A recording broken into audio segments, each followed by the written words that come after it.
There's a battle taking shape away from the spotlight in Foxborough, and it could give Drake Maye a weapon almost nobody has gotten to see on an NFL field. Meanwhile, a familiar veteran is changing the tone around his own situation. The quarterback room is carrying a serious concern, and even a video game rating has become ammunition against New England. 4 different signals, all tied to this roster's depth and ambition.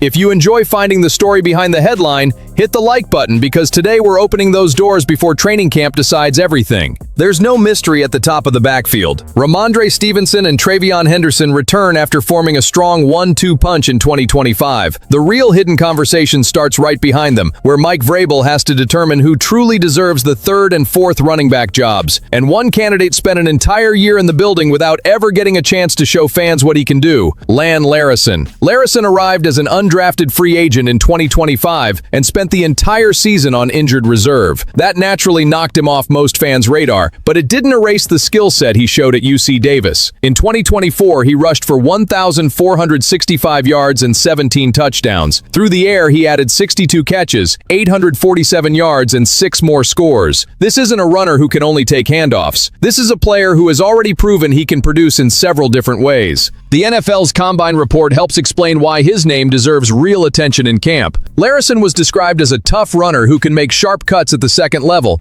maintain his balance through contact, protect the quarterback, and contribute as a receiver. He also has areas to clean up. His vision between the tackles was considered average, creating inside isn't his greatest strength, and his routes need more precision against man coverage. But that doesn't kill his outlook. It simply gives us a clear picture of the battle he has to win. With Antonio Gibson gone, the bottom of this room is wide open. Larison will compete with Miles Montgomery, the UCF rookie who received the biggest contract the Patriots have ever given an undrafted free agent, and Jam Miller, the 7th-round pick out of Alabama. Montgomery carries investment and upside. Miller arrives carrying the weight of being drafted. Larison answers with a full year in Foxborough, knowledge of the offense, and the versatility to contribute as a runner, receiver, or pass protector. And that last piece could swing the decision. A 3rd running back doesn't just step onto the field when somebody gets hurt. He has to survive on 3rd down, recognize blitzes, help keep Maye safe, and find a role on special teams. Larison has the Swiss Army knife profile that gives the coaching staff a chance to disguise its intentions. He can line up in the backfield, release into a route, and force the defense to reveal who is responsible for him. But first, his body has to answer. After missing an entire season, Larison must show he is healthy, explosive, and comfortable taking real contact again. If he does, his edge won't be sentimental, it'll be practical. He knows the environment, he has had time to study, and he offers a combination his competitors still must prove they can deliver in this system. My read on this competition is pretty simple. Vrabel isn't simply looking for the 3rd best ball carrier. He wants the backup who keeps the most pages of the playbook available whenever Stevenson or Henderson leaves the field. Larison really could be that guy. Training camp doesn't owe him a roster spot, but it will finally give him the chance to turn an invisible year into a meaningful role in this offense. And that search for depth doesn't end in the backfield. Another door is starting to crack open in Foxborough, only this time a familiar face is the one pushing it. Stefon Diggs spoke in his vlog about still being unsigned and sent a challenge straight at the market. Even if other players are treated as the number 1s, name a team with a better number 2 than him. New England simply can't ignore a line like that. It speaks directly to the condition that could make a reunion more logical than it first appeared when the Patriots ended his first stint. Diggs produced more than 1,000 yards in 2025, but the Patriots decided to move forward and later made the major move this offense still needed by bringing in A.J. Brown. Romeo Doubs arrived as well. The receiver room no longer needs to depend on Diggs as its primary answer. And that's where it gets interesting.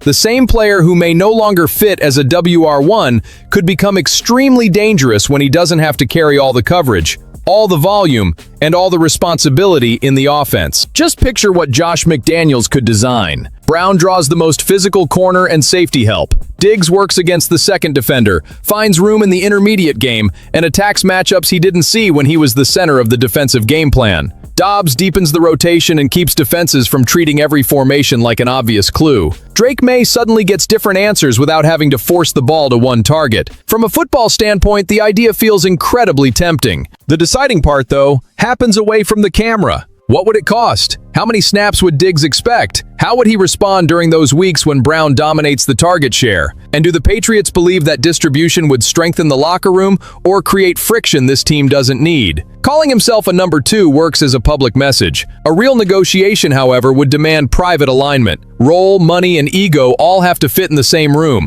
I wouldn't support any reunion built on nostalgia, but I would support one built on competitive advantage. The schedule is tough, the season is long, and an offense that reached the Super Bowl learned the hard way that quality depth is not a luxury. If Diggs truly accepts a complimentary role, and the contract reflects where the market stands today, Elliott Wolf has every reason to listen. Not to undo the bet on A.J. Brown, but rather to reinforce it. There's another behind-the-scenes element we need to watch. Diggs remains available with only weeks to go before camp. The longer this drags on, the more leverage can shift. The player needs to find a home. Teams can wait for better terms. New England doesn't have to rush, and it doesn't have to shut the door. It can maintain contact, monitor the market, and move once the price finally matches the role. To me, that's the smartest read. Diggs isn't publicly asking to own the offense again. He's now selling the idea that he's still better than the league's secondary receivers. If that shift in perspective is genuine, a reunion no longer looks like a repeat and starts looking like multiplication. Brown would be the force defenses have to build everything around. Diggs would punish coverages that lean too far in Brown's direction, and Maye would finally have a group capable of making every defensive choice carry a cost. But that entire arsenal starts losing value if the man distributing the football isn't backed by a contingency plan too. Drake Maye enters year 3 after taking a team that had gone 4-13 to the Super Bowl and finishing 1 vote shy of MVP. The obvious conversation centers on his next leap. Inside the offices and meeting rooms, though, there's a far less glamorous question that matters just as much. Do the Patriots have enough at quarterback to survive if Maye has to come out? Tommy DeVito is now the primary backup. New England moved early to keep him, a move that reveals more confidence than any generic offseason quote could. He already showed with the Giants that he can step in, manage games, and even put together a 3-game winning streak. His 2023 performance against Green Bay, when he led the decisive drive to set up the game-winning field goal, earned him NFC Offensive Player of the Week. There's real experience there, but there are limitations too. When a backup takes over, the playbook tends to shrink, the aggression drops, and the opposing defense starts squeezing the field. That carries even more weight because Maye underwent evaluations for possible head injuries in 2 games in 2025, on top of the concussion he suffered as a rookie. Nobody wants to build an entire season around the worst-case scenario, but ignoring it would be irresponsible. DeVito may have to lead meaningful possessions, not just kneel out the end of a win. Behren Morton rounds out the room as a 7th-round developmental prospect. The increase in his minicamp reps really stood out. He went from 0 pass attempts in the first 2 practices to 11 in the final session. That suggests the staff has started expanding his test. Morton doesn't need to beat Maye, and he should never be evaluated under that fantasy. He needs to show he can process the system, protect the football, and push DeVito enough to prevent any complacency. Josh McDaniels sits right at the center of all of it. Quarterbacks coach Ashton Grant summed up the work happening inside the building. The goal is to weaponize Drake's mind, along with the minds of the other quarterbacks, turning them into true operators of the offense instead of just throwers. According to McDaniels, Maye understands far more of the offensive language than he did a year ago, and the spring featured increased tempo, more mental pressure, and greater responsibility at the line. That growth is also showing up in his leadership. Caleb Lomu said Maye has been in his ear constantly, offering help ever since the draft. That's how a quarterback stops being just a talented player and starts truly running the entire unit. He understands the protection, corrects communication, and speeds up the development of the players selected to keep him upright. Foxborough now has to balance 2 missions. The first is to unleash Maye and let him attack with Brown, Dobbs, and the rest of the new resources on this roster.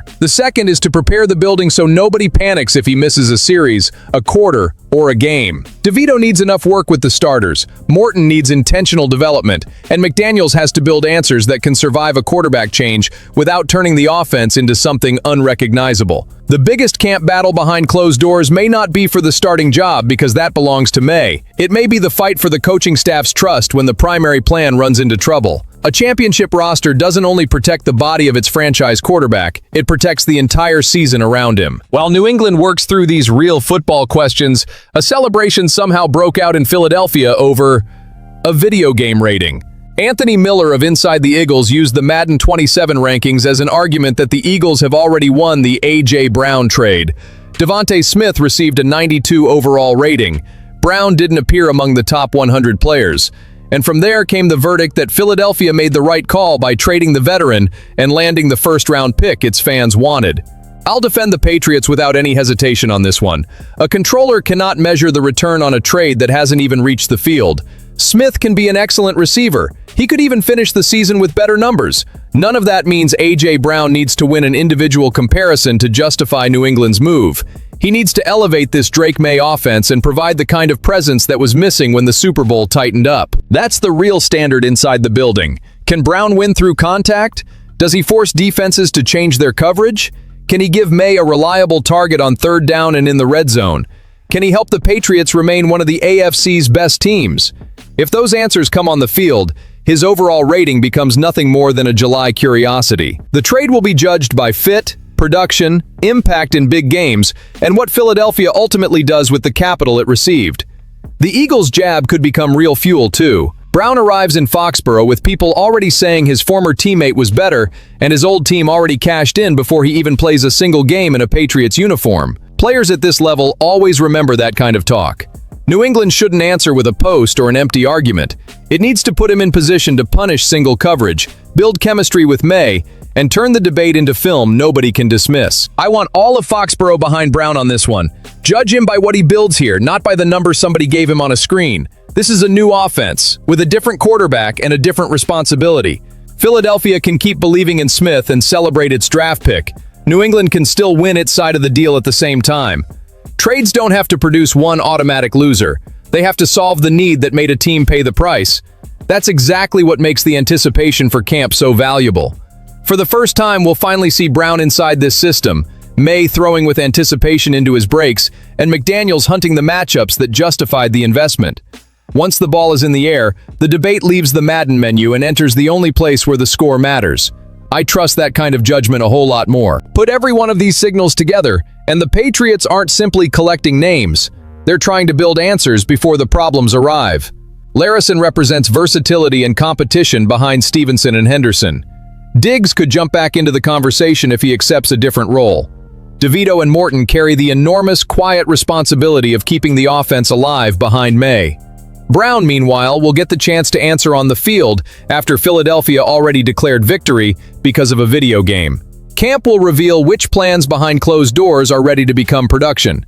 Subscribe to Patriots Club fans and track it all with us, because Foxborough is thinking big again, and now every detail has to match that ambition.